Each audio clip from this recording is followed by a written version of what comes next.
இன்னைக்கு நம்ம நிறைய டைகர்ஸ் பற்றி தான் பேச போகிறோம். டைகர்னா எப்படி இருக்குமா, அதோட நாக்கு ரஃபாக இருக்கும். அதுவும் அதோட நாக்கு வச்சு பயங்கரமாக அவ்வளோ பைட் ஃபோக்ஸு அவ்வளோ கடிக்கும். அதோட பல்லு சேர்த்து நாக்கு சேர்த்து ஒரு லயனையே ஈஸியாக தோக்கடிச்சிடும். லயனா டைகர் தான் வின் பண்ணிடும். அதுவும் பிளாக் பேந்தரும் உல்ஃபும் சண்டை போட்டுச்சுன்னா பிளாக் பேந்தர் ஜெயிக்கும். ஓகே அக்கா ஓவர். ஏன் லயன் காட்டுக்கு ராஜாவா?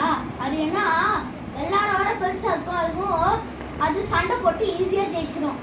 புலிலாம் சொல்லுது அதுதான் நண்டன்ட ஃபர்ஸ்ட் ராஜான்னு. புலிலாம் சொல்லுது நண்டன்ட ஃபர்ஸ்ட் ராஜா. அதுக்கப்புறம் சிங்கம் செகண்ட் ராஜா. அதுக்கப்புறம் யார் சொல்லுது நான் தான் எல்லாரோட ஹைட்டானவன் வெயிட்டானவன், அதனால நான் தான் என்னை காட்டுக்கு ராஜான்னு சொல்லணும். அதுக்கப்புறம் ஒத்துக்கச்சி இங்கே என்ன சொல்றா, ஏய் இருங்க நானும் ஒரு ராஜா அப்படி நானும் ராஜா தானே, நானும் ஹைட்டா இருக்கேன், வெரி ஹைட்டா இருக்கேன். அதுக்கப்புறம் நானும் ஹைட்டா இருக்கேன். அதுக்கப்புறம் நான் வெயிட்டா இருக்கேன். அதுக்கப்புறம் வெள்ளா வெங்கமா பேசிக்குது. அதுக்கப்புறம் லைன் கூட வெள்ளாமே சண்டை போட போயிருக்குது. அதுக்கப்புறம் லைனு வெள்ளாத்தையும் கடிச்சு கொடரி போட்டு செத்து வெள்ளா அனிமல்ஸையும் சாப்பிட்டு போட்டு தோக்கடிச்சிச்சு. அதெல்லாம் ஆனால் நீ தானே சொன்ன டைகர் வந்துட்டு லைனை தோக்கடிச்சிருவோன்னு.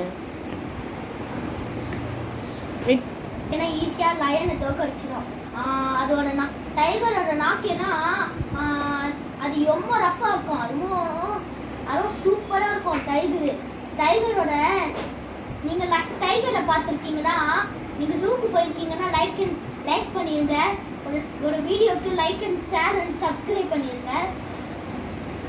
டைகர்னா எப்பயுமே வின் பண்ணும். டைகர்னா அது ஏன்னா நாக்கு ரஃப்பாக இருக்கும்ல, சிங்கத்துக்கு ரஃப்பாக இருக்காது.